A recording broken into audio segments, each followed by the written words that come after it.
Assalamualaikum warahmatullahi wabarakatuh. Waalaikumsalam warahmatullahi wabarakatuh.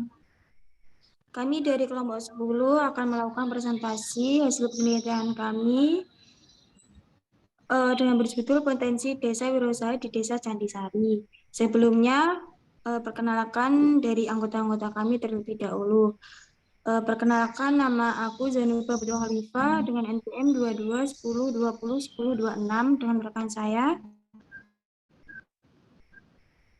Perkenalkan, saya Siti Bisa, NPM 22 10 20 10 18. Perkenalkan, nama saya Adib Masabul Inayah dengan NPM 22 10 20 10 15. Dan saya Ifani Fialisti Putri dengan NPM 22 10 20 10 10. Saya Putri Setiana dengan NPM 22 10 20 10 07.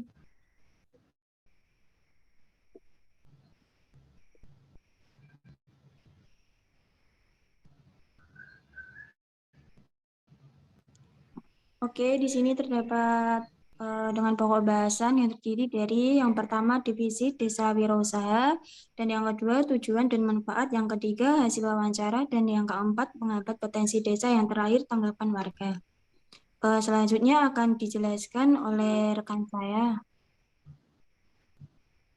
Baik, pengertian atau definisi dari desa wirausaha adalah desa yang melaksanakan kegiatan kewirausahaan secara terorganisir untuk meningkatkan ekonomi warga desa melalui pemanfaatan potensi desa yang berupa sumber daya alam dan manusianya sebagai modal dari berwirausaha yang dilakukan oleh seluruh elemen di desa.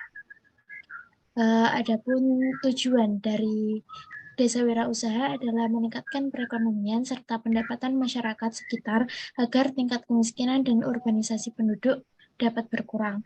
Serta manfaat bagi masyarakat adalah mengurangi pengangguran, meningkatkan kualitas pelayanan sosial di desa, memanfaatkan hasil bahan pokok yang ada, membuka lapangan pekerjaan, serta memanfaatkan sumber daya secara tepat.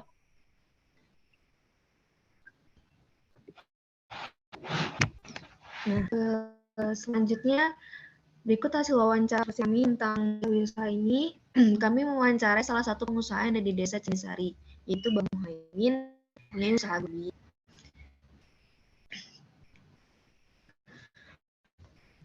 Bapak Muhaimin ini kami mewawancarai di salah satu dusun di Tunisari, Windusari, Magelang.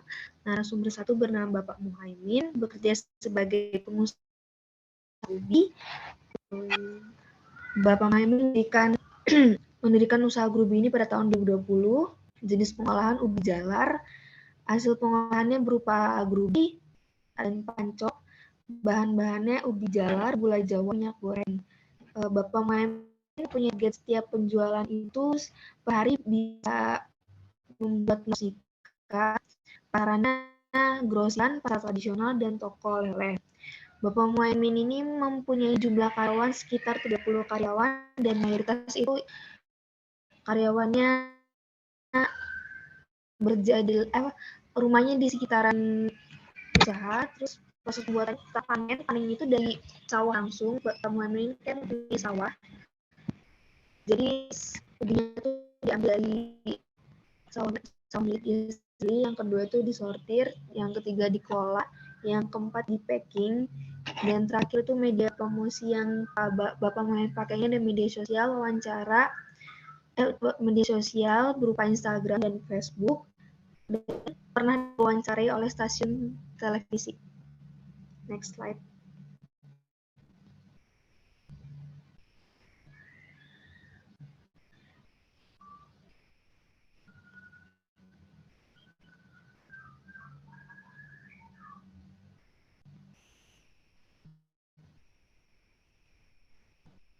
Nah, berikut ada beberapa dokumentasi yang kami ambil waktu observasi kemarin.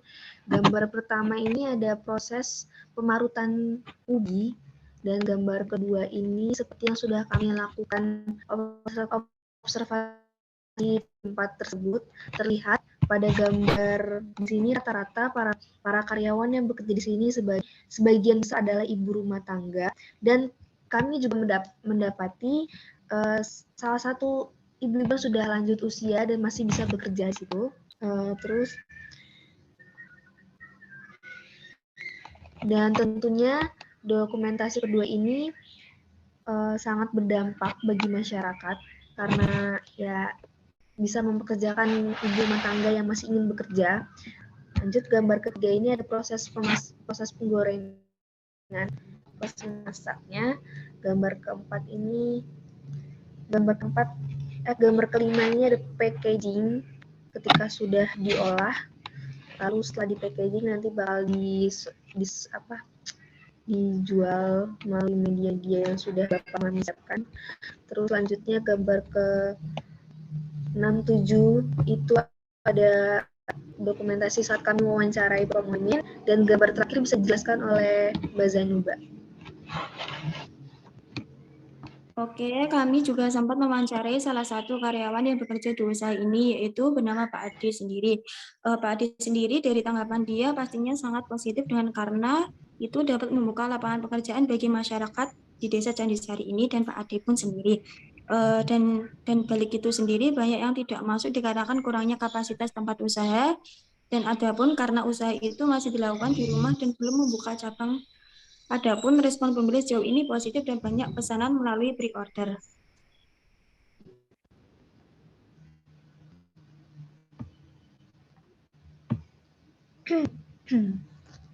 Oke, jadi selain kita wawancara dari pengelola Pak Muhaimin dan juga karyawannya, kita juga mewawancarai kepala dusun ini, yaitu Bapak Toha.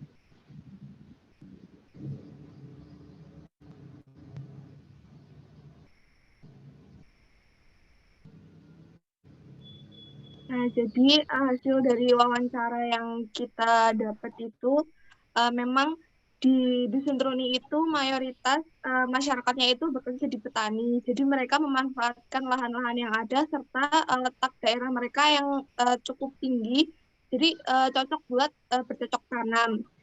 Kemudian strategi pengembangan desa yang dilakukannya itu mereka melihat musim, di mana musim yang bagus untuk bercocok tanam dan menghasilkan buah-buah tersebut. Nah, biasanya yang paling banyak itu ada ketela rambat. Tapi ketela rambat itu juga menyesuaikan sama musimnya. Kalau misal musim hujan itu mereka buahnya nggak banyak. Kalau musim kemarau itu buahnya juga kurang baik. Jadi banyak warga desa yang manfaatin hasil dari cocok tanamnya itu diolah buat jadi makanan atau produk-produk. Ya ada grupi, tapi selain grupi di desa ini tuh juga ada usaha lain kayak pembibitan cabai, terus pembuatan keripik talas, sama usaha ayam potong juga. Jadi peran perangkat desa di dalam desa wirausaha ini adalah mereka mendukung para masyarakatnya yang berwirausaha dengan cara membantu menjadi marketing atau mempromosikan hasil produksi mereka dari produsen ke konsumen atau ke distributor. Selain itu di Desa Truni ini itu juga ada tradisi desa. Jadi tradisi desa ini namanya adalah manisan atau syukuran, yaitu kayak acara syukuran setelah panen yang dihadiri sama seluruh bagian besar masyarakat Truni. Biasanya diadainnya itu bulan Jumadil Akhir dan untuk bulan Masehinya itu belum menentu. Terima kasih.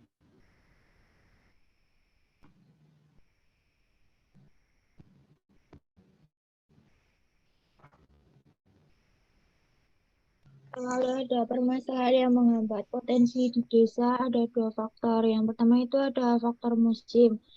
Terus ada di musim bahan alam yang akan bergantung pada bagian cuaca serta kondisi musim di bulan tersebut. Terus ada akses jalan yang kurang memadai karena jauh dari permukiman perkotaan.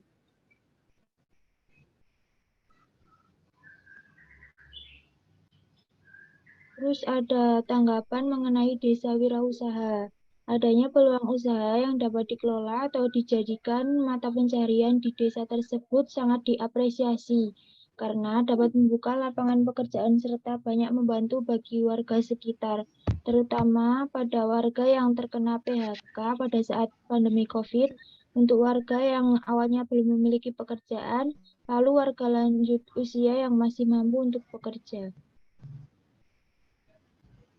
Dapat simpulkan tentang potensi desa wirausaha yang ada di Candisari ini, yaitu Desa Candisari dapat disebut sebagai desa wirausaha karena sebagian besar masyarakat dapat memanfaatkan hasil bumi serta lahan kosong yang baik.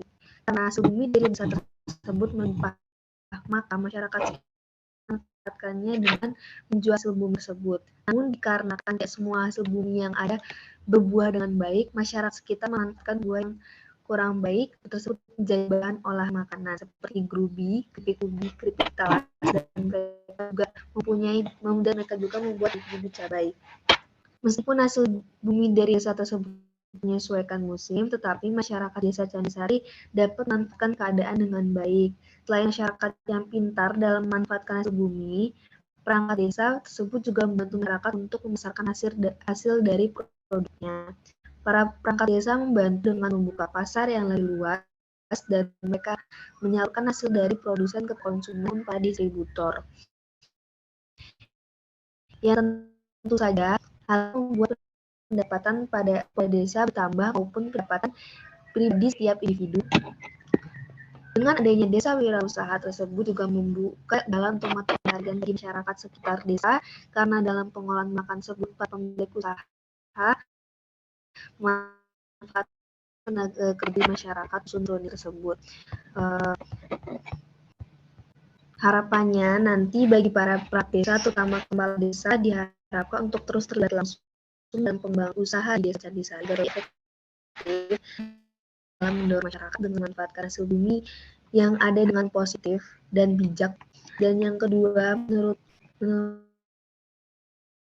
kelompok kami lebih bagus lagi nantinya jika Bapak Muhaimin membuka jabatan dan karyawan. Sekian dan terima kasih.